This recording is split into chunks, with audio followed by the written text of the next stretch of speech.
Now Arjuna has a question that, my dear Lord, your devotees are worshipping you.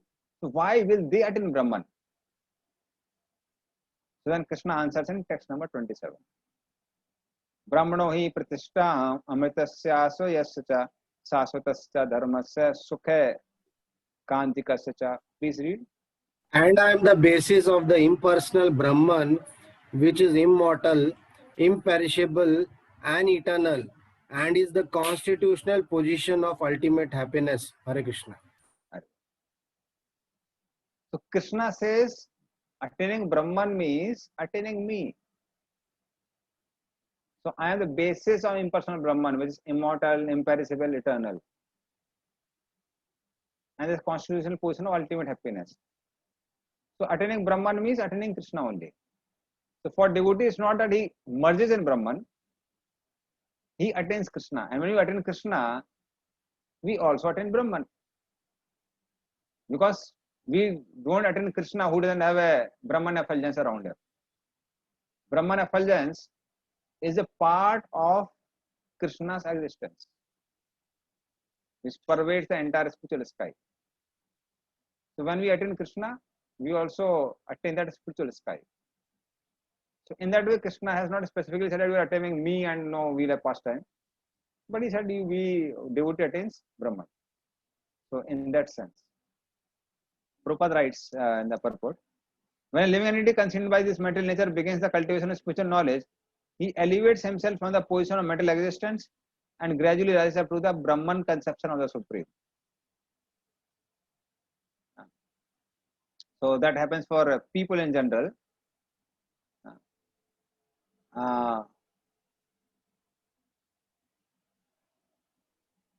Okay. And then Prabhupada gives the example of servant of king. So one gets that spiritual happiness. The Supreme Lord is full in 6 opulences, and when a devotee approaches him, there is an exchange of these 6 opulences. The servant of the king enjoys on an almost equal level with the king. And so eternal happiness, imperishable happiness, and eternal life accompany devotion service. Therefore, realization of Brahman or eternity or imperishability is included in devotion service. This is already possessed by a person who is engaged in devotion service. So those who get Krishna automatically get Brahman realization.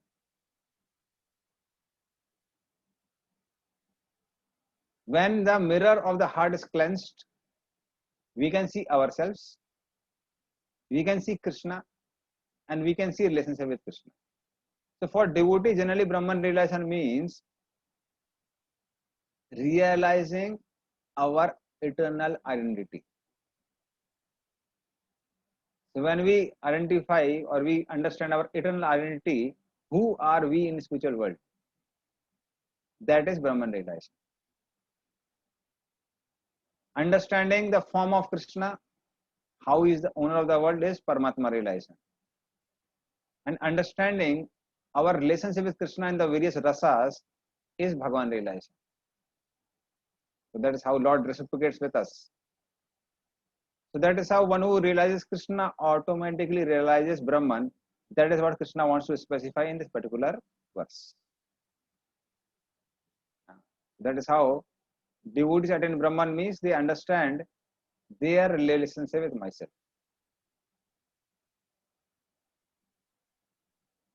So now we can take questions.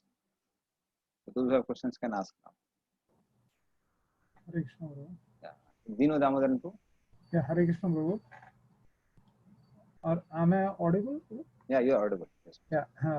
Prabhu, we see this 3 modes of material nature, and then there are many devotees who knows these 3 modes of material nature, and then still they are in the mode of goodness, but still they act in ignorant. As a ignorant this one, like for example, if you can say as Indra, he sometimes acts ignorantly, or Brahma himself, he also acts sometimes ignorantly in Brahma Vimohan Leela. So those we notice that the resultant of these modes are different. So when they act in the mode of ignorance, what could be the resultant for them? Anybody, it's not just for Indra, Chandra, Vayu, and it's true for us also. So although we are devotees, we know, we have so much of knowledge, but we do also get affected by the modes. So that's like something which we see in general. But whenever we act in modes, we get entangled. So what we have learned in this chapter are the rules and regulations. They're equally applicable for everyone. So whether it's Indra, Chandra, who are mixed devotees, or it's all of us. So unless until one comes to the level of bhava, these modes of material nature are going to act. That is why for us it's recommended at least remain in mode of goodness, because entanglement due to mode of goodness is least. It's not zero, it's least. So we are going to be bound, so let us have least be least bound. It's like a cow which is bound to the pillar. So if you have a pillar, cow is bound by the rope, and cow has to be, let us say, bound to the rope. So if there is a rope which is short and rope which is very long, which rope we would like to be bound by?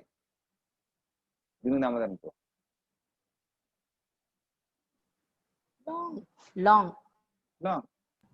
So similarly, all devotees are universally saying, so they are having the same answer. So similarly, anyway we are going to be bound by the modes. So let us have the greatest freedom. So that freedom is provided in the mode of goodness. There's a simple example can be taken of a child. When parents give toy to their kids, you give him first toy, he breaks it, throws it away. Will you give him the second toy? Will be doubtful. And let us say you try for the second one, he does the same thing with third one, then third one. Then what do? You stop giving him toys. But if he give him first toy, he plays with it, shares with his friends, and utilizes properly, then we would like to give him second toy, then third toy, then fourth toy. So similarly, to the degree we break the laws of Lord by being influenced by mode of passion and ignorance, to the degree we are bound. And when we utilize the things properly, obey the laws of God, he gives more and more freedom. Okay, does it answer your question? Now, Ravindra Prabhu.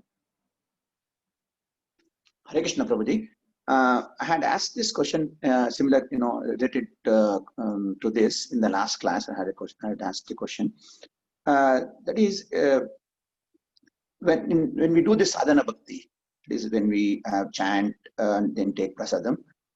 You told, you had mentioned in the last class that it is in the mode of goodness, because unless we go to the bhava stage, it is still in the mode of goodness only. But today, when in the class you mentioned that, Prabhuji, the person who is going to transcend the modes of nature. In that, you mentioned that even when we do the activities of chanting or having prasadam and all these activities, it transcends the three modes of nature. So how should we understand these two? Yeah. So if you remember, I gave an example of iron put in fire. So when you put iron into fire, it becomes hot as much as fire. But then if you take the iron out, it doesn't even fiery. So similarly, when we use our senses in Krishna's service, they become spiritualized. So they'll naturally become spiritual when we go to the level of bhava. That's as good as fire. So till they become fire, what we have to do? We have to put our senses in contact with fire in order to make them fiery. So similarly, when we are using our senses in Krishna's service and we are absorbed in that, so then we are using the gross and subtle body, which is product of three modes of material nature in Krishna's service. So it becomes spiritualized. But then it's not spiritual, it is spiritualized. So there is a difference between being spiritualized and being fully spiritual. No, that means in that stage, do we transcend? That is, when we're doing sadhana bhakti, are we really transcending that modes, or we are like temporary? It is a temporary transcendentation. It's a temporary transcendence, but it's temporary. See, 10 times temporary becomes a more and more time. It's like, you're absorbed in one Mahamantra, you're transcendental. Second Mahamantra, more transcendental. If you can chant whole day and remain absorbed, then whole day you are transcendental. So that is like being spiritualized for the whole day. But when we are out, we may be affected by the modes. But in the stage of bhava, it becomes natural for us. So then when bhava and prem, then it's natural. One doesn't fall to the modes again. Okay. Okay, thank you. Now Gopi Priya Mataji. Hare Krishna, Prabhuji. Prabhuji, in the 14th, in the 26th shloka in the purport, it is mentioned that one who engages in the service of any of the forms of Krishna or of his plenary expansions is considered to be transcendently situated. So even the devotees of Lord Narayan or Lord Ram or any other forms, Vishnu Tattva, the devotees are considered to be in the mode of above the mode of goodness in transcendence. But then we see that such devotees may not be following a proper bona fide Guru Parampara. They may be engaged in all kinds of even Karma Kanda activities as well. So how do we understand that? And how do we know? Spiritual life begins with taking shelter of some pure devotee. Sadhu Sangha, then comes Bhajan Kriya. See, Karma Kandis, Gyan Kandis, or Upasana Kandis, so not Upasana Kandis, Karma Kandis, Gyan Kandis, and Ashtanga Yogis, they may be practicing devotional service for achieving their goal of Brahman or going to Sargaloka. So when such subsidiary goals are there, ultimate goal is not there, then their practice of bhakti is not considered devotional service. That bhakti is required to get their goal. So there is a verse in Bhagavatam, it says, Nayujya Manaya Bhakta Bhagavati Akhilatmani Sadro Asti Seva Panta Yoginam Brahma Siddhaye. So any yogi, whether it is Karma Yogi, Gyan Yogi, Ashtanga Yogi, Na Yujya Manaya Bhakta, they don't connect their process to bhakti of Bhagavati Akhilatmani, the Lord who is the Lord within everyone's heart, Akhilatma. Sadro Asti Seva Panta Yoginam Brahma Siddhaye. They don't get a siddhi in their path. They don't get Brahman realization. They don't get Sargaloka. So that's why for these people, they have to practice worship Vishnu for getting their goals fulfilled. But then that is not considered pure devotion service. Pure devotion service is exclusive worship of the Lord for the purpose of attaining the Lord. Okay. Thank you. Yeah. So they use bhakti. They use bhakti. They don't actually want to practice bhakti. Okay. So, and actually speaking, because this topic has come, let me tell 1-2 more points. Actually speaking, they get perfection in their path only because of bhakti. To the degree bhakti is there, to the degree they will get achievement in their path. So it's like when a child is not eating medicine, you put medicine in the mouth, in the laddu, and give to the child. And while eating laddu, he also gets the medicine. So similarly, other processes of karma, jnana, yoga are meant to just entertain the worshipper. Karma kandi. Unless until the person who is filled with material desires, you tell him how to get his material desire fulfilled, he won't be practicing any Vedic principle. So that's why so many promises are made in the scripture to bring people to the path of karma kanda. Gyan kandis. Unless until those who are gyanis, you give them opportunity to titillate their mind by using their intelligence, they will not take to Gyan Yoga. So that is just for keeping them faithful towards Gyan Yoga process. But elevation comes by practicing bhakti. Ashtanga Yogi, they want to control, they are allowed to control their mind, senses, life airs. They do Kapalbhati. But then ultimately they get elevation through bhakti. So other things are external, but ultimately they get progress by practicing bhakti only. Kanchan Varan Mataji. Hare Krishna Prabhuji, pranams. Yes, Mataji. Am I audible, Prabhuji? You are audible. Prabhuji, I have one doubt, Prabhuji.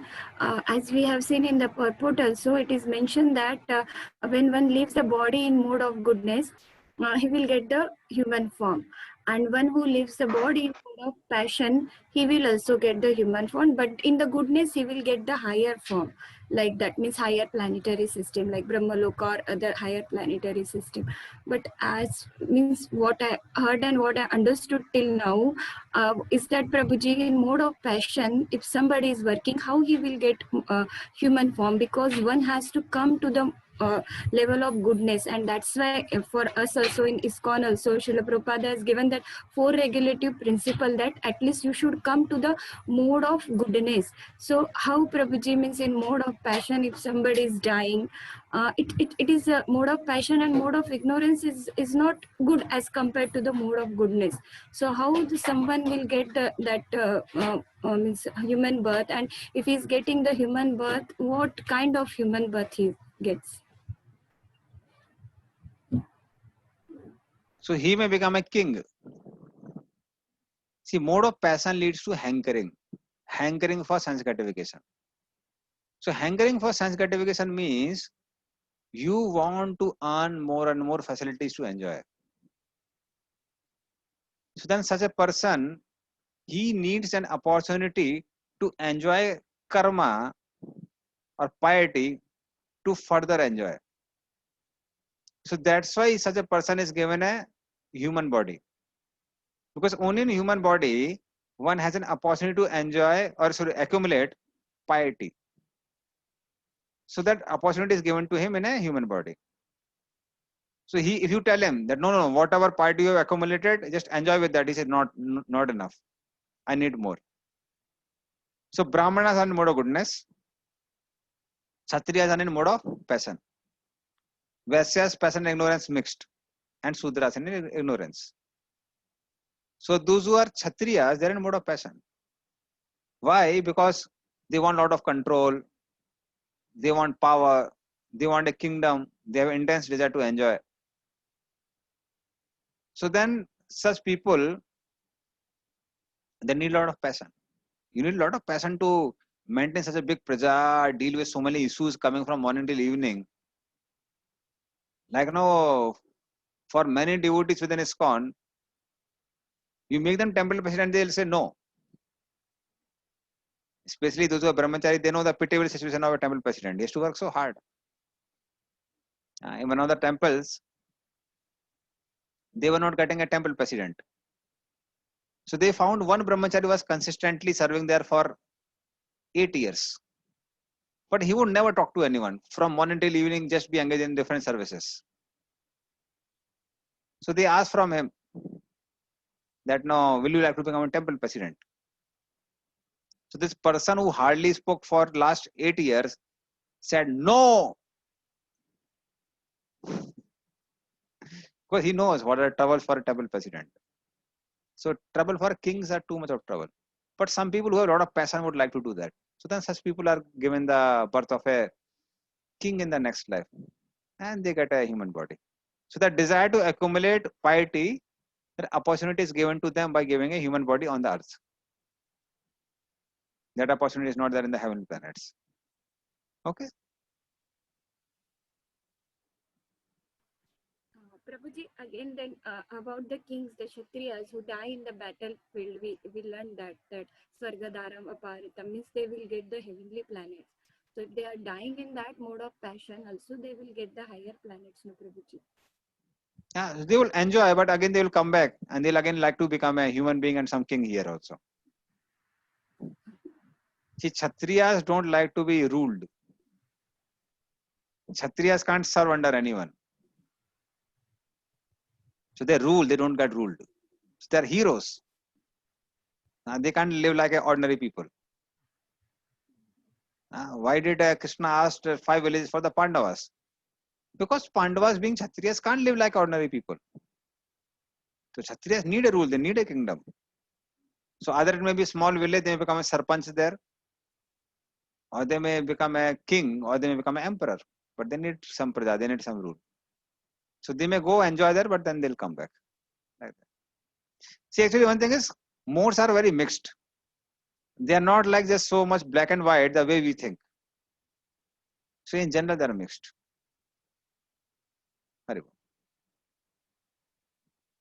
Like one of my famous questions, which is not answered till now, but I got some clue of that now. I asked from many Prabhupada disciples also, senior GVCs. That Krishna says in Bhagavad Gita that no urdhav gachanti satvastha, you are in Satvagana, you go to higher planetary system. Then who becomes lower species in the higher planetary system? Like trees, animals there, birds there, who becomes the such lower species? That means there is a mixture. Mixture means there is Sattva Guna, but there has to be some mixture of ignorance also. That is why they go there. Like who becomes the resident of Bil Swarga? You remember I told about Divya Swarga, Bhu Swarga, Bil Swarga. So who becomes the person resident of Bil Swarga? People who have desires of ignorance, but they have accumulated piety. So then they don't like Shastri Sangeet. They go to Sargloka, they'll become bored there. They want some rock music, some pop music. So then they have to go to lower planetary system. They don't like Somras, which is very refined beverage. They want to drink some strong desi liquor. Tadi, to chahiye tadi peene ke liye. No, you go down. They want gross enjoyment, they don't want subtle enjoyment. So they go to gross place. You have more gross bodies. So things are mixed in this world. So that's why only Yamaraj is qualified to deal with it. So no, so all of us we are not qualified to become Yamaraj. Say Prabhu Mamata Mataji. Hare Krishna Prabhuji. The question here is, while we, all of us here are practicing Krishna consciousness and trying to be in the mode of goodness and also elevate from the mode of goodness towards Krishna consciousness. So there is a constant thought or a question which is there in my mind, which a while ago Dinu Prabhu also asked and Anu Prabhuji has also asked today. So what is that which is still stopping us to do? It's like a passion or an ignorance within us which is stopping us to take a particular action when we know that it's already there.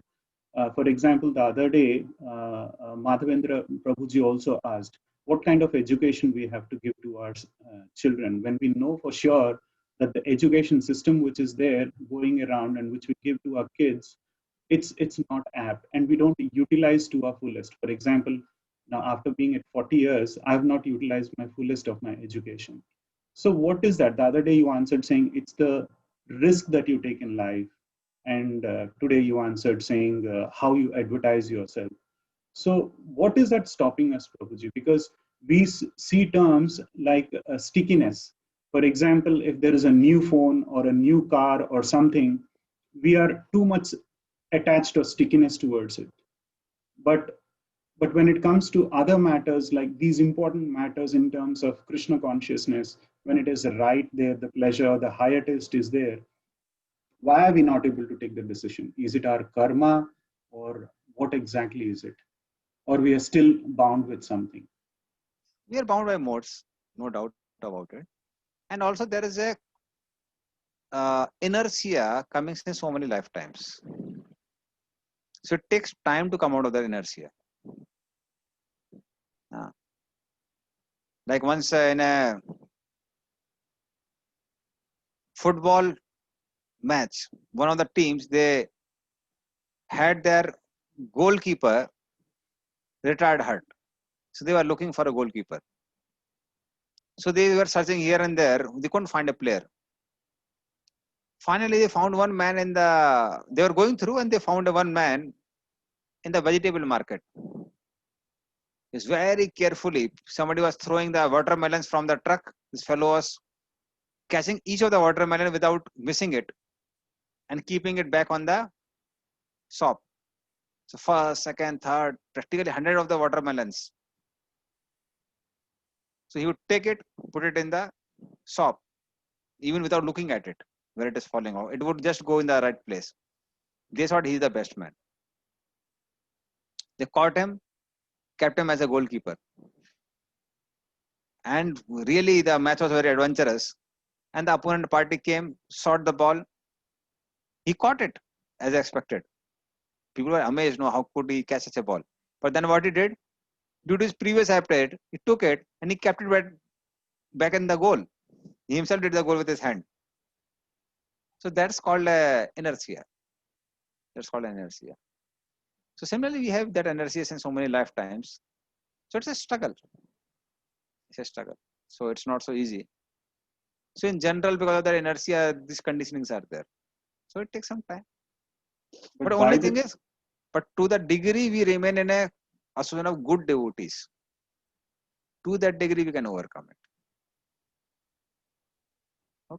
But being with good devotees also, when we, let's say for the same example, which I keep asking, like the same example if we take today, the education system, when I ask, I would like to move my kid to a Gurukul system, or let's say to Mayapur or to Pune or anywhere, what are your thoughts? So they don't give a straightforward answer.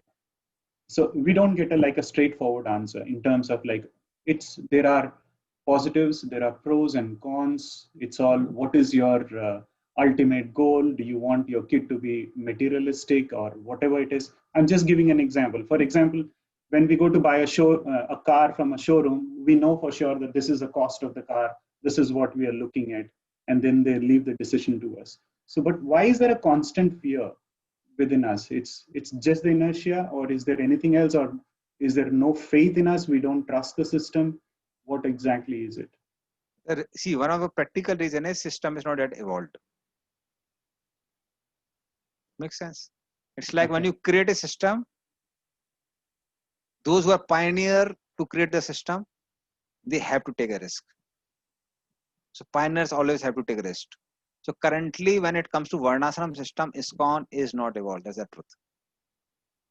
So Prabhupada, when he created this Gurukul system, he was expecting these Gurukulis who pass out will be the pioneers for creating Vedic Varnashram community. And till now, we don't find a community which is so successful that 2-3 generations have passed away. Because ISKCON has not gone through many years. So if certain community where 2-3 generations have passed away and they're successful in having a self-sustainable community, then we can say, okay, you send your son to Gurukul, your daughter to Gurukul, they'll pass out from the Gurukul, they'll be part of this particular community. If that is not there, what happens is, they may not be people who have enough skills to go and fight with the troubles in the outside world. But that is not taught in the Gurukul. So then you need something which is called a hybrid. Hybrid means you get the values of spiritual values and you teach them material education. So this all thing have to be individually being decision has to be taken by the parents. So if we had an evolved system, then devotees could have spoken very confidently. Yeah. But somehow we don't have that evolved system. So that's the truth. But Prabhuji, isn't it like we're showing the same hindrance? For example, in today's world, even if my child is going to a materialistically, very aggressive school, they are not actually taught much. We are just showing that hindrance within amongst ourselves that we are not. Our children are not actually whatever they are teaching, they're grasping and they're growing, but they are not actually molding themselves there. We're just showing. We're not showing confidence in our system. It looks like that. Because even in materialistically, when they go, whatever materialistically what I have studied, I'm not implementing that, but just that I've grown out of those years. And if a person really has that matter in them, they will grow out of that. But we are just not being very confident about our system. And when we go to like I studied in a Christian missionary college, and whatever they promote, they are just showing confidence that this will materially fetch them what is required for them. But we are just putting hindrances to our own selves, saying that our system is not so strong, right? See, main thing is that's truth. In the sense that actually practically these things have happened. What happened is some of the devotees who pass out from some of our Gurukuls, so now they are selling sugarcane juice here and there on the streets. So even the Mayapur Gurukul today, now they are teaching some more subjects. So one of my devotee friends only, actually he basically, he was 2-3 years junior to me in IIT Kharagpur. He's a brahmachari from our temple, Calcutta. So he's going and creating the courses for them. So since last 1.5 years, he's staying in the Gurukul, Mayapur Gurukul, and he's creating the courses. So why that is needed now, their feeling is that they're feeling that many of these boys, they are not absorbed in the Mayapur community. Those who are absorbed in Mayapur community are doing pretty well. But many of the devotees, when they are going out, they are not able to deal with the outside world. So that is a gross truth. That's a gross truth. So fine, 90% of our education may be waste, whatever we have studied. It is just useless waste of time. But despite that, at least 10% was there, because of that devotees can go out and they are able to have some skills. It's basically a matter of skills. If that skill set can be taught in the Gurukul, then you will call it a hybrid. That is where in between schools are. But devotee children are only teaching the material subjects. And they have their Mangalarti, Narsingarti, Tulsi Arti in their schools. That is their, what do we say? We used to have in the school days. Morning What do we prayers. used to call it? Assembly prayers. Assembly prayers. So that is your assembly. You have Mangalarti, Narsingarti, Tulsi Arti. And then you go through all the subjects. And then there are some values inculcated between the children. So that is like, so that's why in Mayapur you have this Bhaktivedanta Purnamada Gurukul is also there. And there is Bhaktivedanta National School, International School is also there. So National International School is more like a hybrid. And this Bhaktivedanta Purnamada Gurukul is like a core, where people should pass out and they should become a part of a Vedic Varnashram community. So they are doing, many of these kids who are passing out, they are good leaders in the Mayapur community today. But it's not true with everyone. Those who wanted to go back, so they have a trouble. Many of them are absorbed in the community itself. So if you can have such communities like that throughout the world, then we can have it anywhere. We can be very confident. Okay. Okay, Prabhuji. Thank you, Prabhuji. I have one more clarification regarding hearing and reading. Which one is superior, Prabhuji? For example, when we hear lectures, is that better? Or just listening to, when we read, we have a lot of websites which have recitation. So when you recite, hear it is better or saying it is better, Prabhuji? So both are required. Like when you take prasad, so you do take sambar or rice, which is better? Rice or sambar? A mixture. Both. So similarly, we need both reading and hearing. So especially, so we have to hear. Hearing is beneficial. At the same time, devotees should also read Prabhupada books. So why reading Prabhupada books is so essential? Because Prabhupada books are the basis. Otherwise, many times what happens is certain wrong notions, they travel in the society without having any philosophical basis. So certain concepts do get, they travel here and there. Like for example, one particular conception at a point of time was very popular was that don't hear from anyone, hear from only one person. But if you go through Chaitanya Charitamrita, Vande Gurun Ese Bhaktan, Gurun means many gurus. So you can have many Siksha Gurus. Prabhupada makes very clear. But then they would emphasize, no, only one Siksha Guru. So this particular concept was getting very much floated. And this was happening because many of these devotees were not reading Prabhupada books regularly. So then for the safety purpose, the leader said, if they hear only from me, they'll stay only with me. Otherwise, they may go anywhere else. So that would create a security for the leader. And certainly he may be having some bad experiences where people go out and they become contaminated because of some other association. But then that is not the philosophy. So that's why reading Prabhupada books is also very important. Hearing is also important. Okay.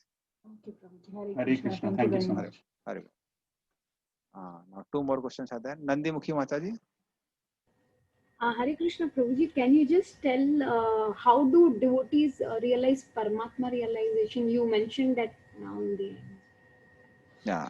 So Paramatma realization is how it is higher than Brahman realization. First realization is the form, the Lord as a form. So one devotee realizes that Krishna has a beautiful form.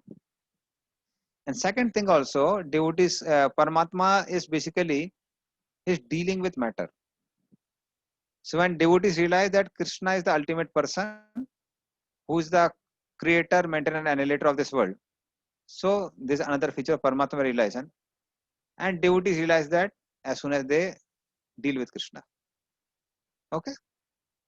Prabhuji, you told how Brahman realization means understanding of our spiritual identity, and Bhagwan realization means having to know our rasa with the Lord. So, how you told even for Paramatma realization something, Prabhuji?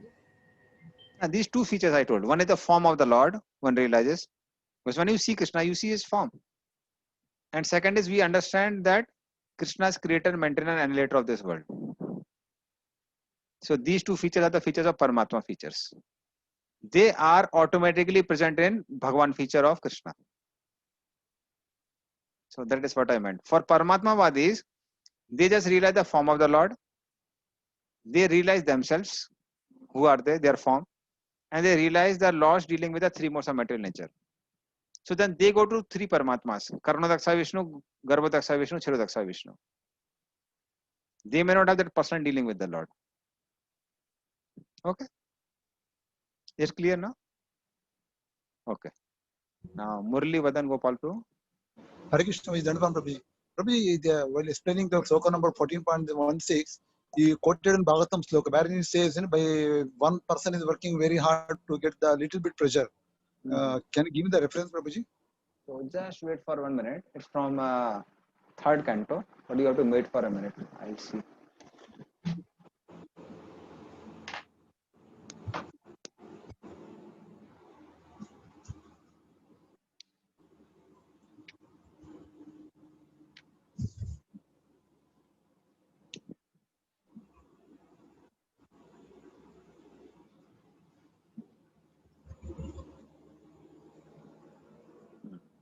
It is 3.8.2. Thank you, Prabhuji. Thanks a lot. Hare Krishna. 3.8. 8.2. Thank you.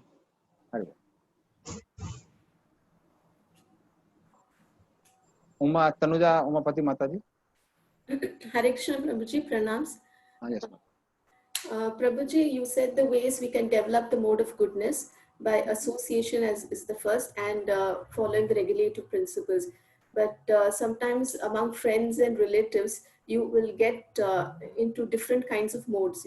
Time, place, and circumstance also will pull you into different modes. So how do we stay neutral in such situations?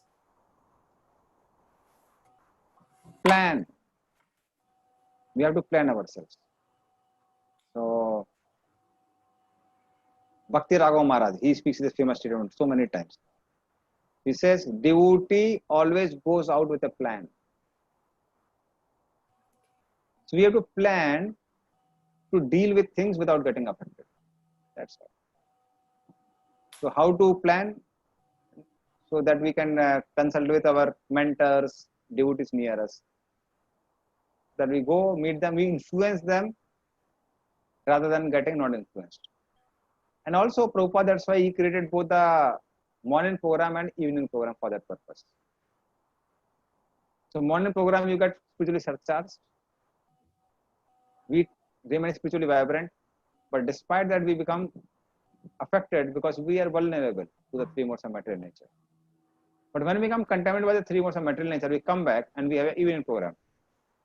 So we again become surcharged. Okay, so that's the way. Thank you. No more questions now. We'll end here. So now, tomorrow, I had to make two announcements. So one is group number 7, 8, 9 will present in the next class. And also very important announcement about the OBAs. So same mistake devotees have repeated again, whatever we had announced.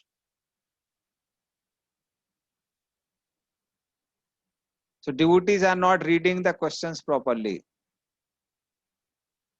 So when I was checking the OBS yesterday, I was really frustrated.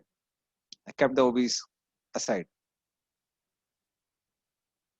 Devotees made such silly mistake, you can't even imagine. We were supposed to refer to Bhagavad Gita 8.14. One devotee has referred to 18.14. At least you need patience to see the verse number properly. Another devotee has referred to 8.4. He couldn't find the answer in 8.4 because the question from 8.14, and he speculated the whole answer and presented the whole answer. So this is something so basic which we are expecting. Read the answer properly and have some patience. It seems other devotees are answering in the late in the night where they have rolling eyes and they are half intoxicated by sleep. Something like that is happening, or they want to finish off very quickly. So this is something most of the devotees are doing. Looks like that. So really miserable. Oh, I thought of what to check now. You have messed something wrong. So 8.14 is not 18.14. It's not 8.4. It's 8.14. Now what has this one done with all of you that you are not dropping down one?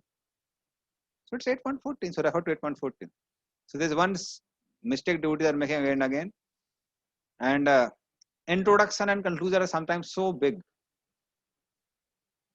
So introduction and conclusion should not exceed 4 lines. Introduction is an introduction. It's not the passage.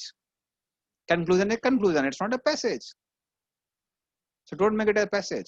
Don't write half a page of introduction and half a page of conclusion, and then 4 lines of the answer. So don't write introduction like answer, answer like introduction. The second mistake devotees are doing. And then many devotees are not paraphrasing the things. Paraphrasing means when a pastime is too big, you can write in your own words in 3-4 lines. We don't have to write half page of pastime. Also, one more thing about personal application.